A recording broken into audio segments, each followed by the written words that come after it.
Bismillahirrahmanirrahim. Assalamualaikum warahmatullahi wabarakatuh. Perkenalkan, nama saya Rizka Melia Luinim, E1E12047. Baik, di sini saya akan menjelaskan tugas MIT, yaitu sistem operasi algoritma pada penjadwalan. Ini yaitu proses penjadwalan pada sistem operasi yang terdiri dari wait, ready, run, new, terminated.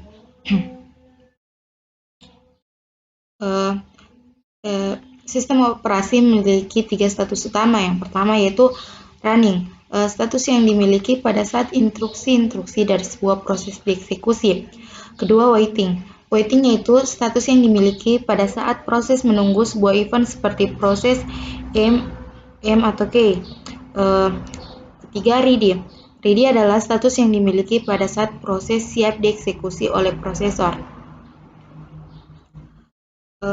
Dua status tambahan. Yang pertama yaitu new. New adalah status yang dimiliki pada saat proses baru sedang dibuat. Kedua, terminated. Terminated yaitu status yang dimiliki pada saat proses selesai dieksekusi. Penjadwalan. Penjadwalan CPU adalah suatu proses pengaturan penjadwalan proses-proses yang ada di dalam komputer, di mana proses-proses tersebut berjalan dalam pola yang disebut siklus burst. Penjadwalan CPU secara garis besar dibagi menjadi dua, yaitu penjadwalan preemptif dan penjadwalan non-preemptif. Ini yaitu siklus burst. Yang merah itu input-output burst, sedangkan yang biru itu CPU burst. Bisa kita lihat pada gambar tersebut, warna biru dan warna merah. Penjadwalan preemptif dan non-preemptif. Penjadwalan preemptif yaitu contohnya itu seperti berubah dari running ke waiting state. Kedua, berubah dari running ke ready state. Ketiga, berubah dari waiting ke ready state dan dihentikan. Non-preemptif, berjalan dari running state sampai waiting state, terus dihentikan. Algoritma penjadwalan. Algoritma penjadwalan terdiri dari FCFS atau First Come First Served, SJF atau Shortest Job First. Ketiga, Priority Scheduling. Keempat, Round Robin. Kelima, Multi-Level Quick. Keenam, Multi-Level Feedback Quick. Di sini saya akan menjelaskan tentang FCFS atau First Come First Served. Algoritma ini merupakan algoritma penjadwalan yang paling sederhana yang digunakan CPU. Dengan menggunakan algoritma ini, setiap proses yang berada pada status ready dimasukkan ke dalam FIFO Quick atau antrian dengan prinsip first in first out, sesuai dengan waktu kedatangannya. Proses yang tiba terlebih dahulu yang akan dieksekusi.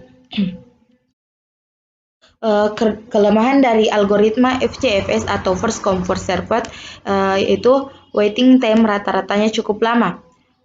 Kedua, terjadinya convoy effect, yaitu proses-proses menunggu lama untuk menunggu satu proses besar yang sedang dieksekusi oleh CPU.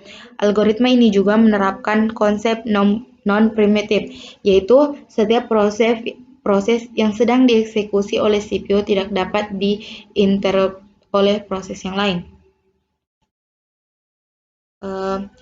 FCFS juga memiliki contoh, contohnya yaitu ada 3 buah proses yang datang secara bersamaan, yaitu pada 0 meter per second. P1 memiliki burst time 24 meter per second, P2 memiliki burst time 3 meter per second, dan P3 memiliki burst time 3 meter per second.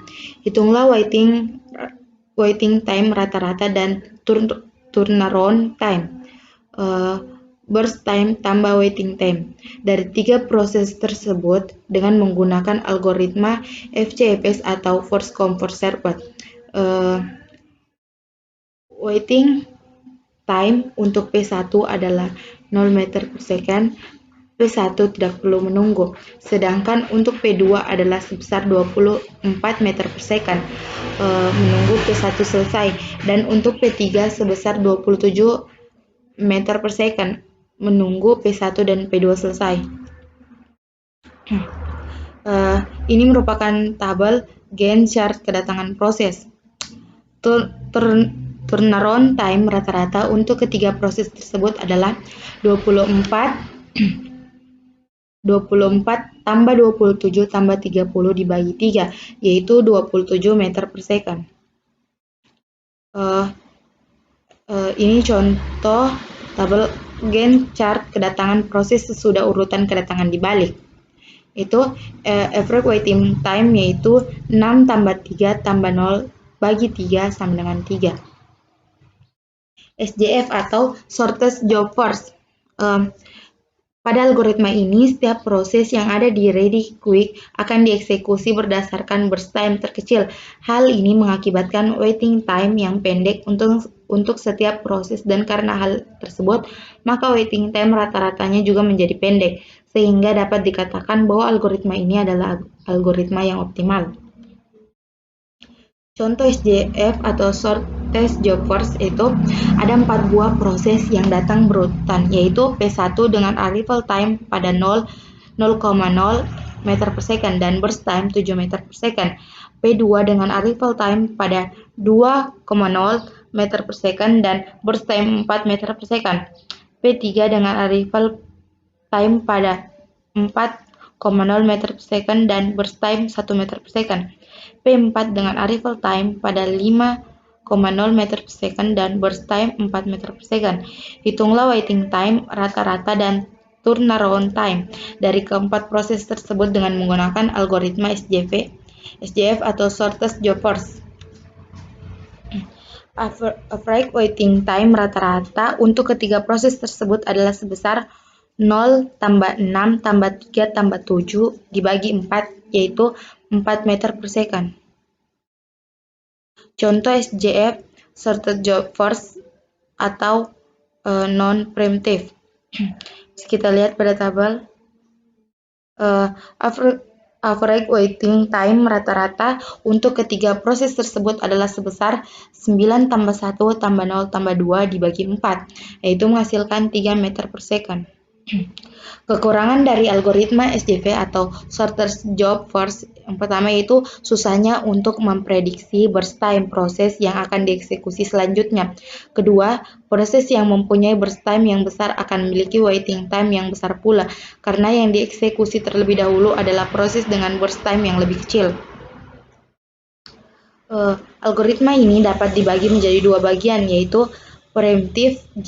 Preemptive adalah jika ada proses yang sedang dieksekusi oleh CPU dan terdapat proses di Ready Quick dengan burst time yang lebih kecil daripada proses yang sedang dieksekusi tersebut, maka proses yang sedang dieksekusi oleh CPU akan digantikan oleh proses yang berada di Ready Quick tersebut. Preemptive SJF sering disebut shortest remaining time for scheduling. Kedua, non-preemptive. CPU tidak memperbolehkan proses yang ada di Ready Quick untuk menggeser proses yang sedang dieksekusi oleh CPU, meskipun proses yang baru tersebut mempunyai burst time yang lebih kecil. Sekian dari saya, lebih dan kurangnya mohon dimaafkan. Wabillahi taufiq wal hidayah. Wassalamualaikum warahmatullahi wabarakatuh.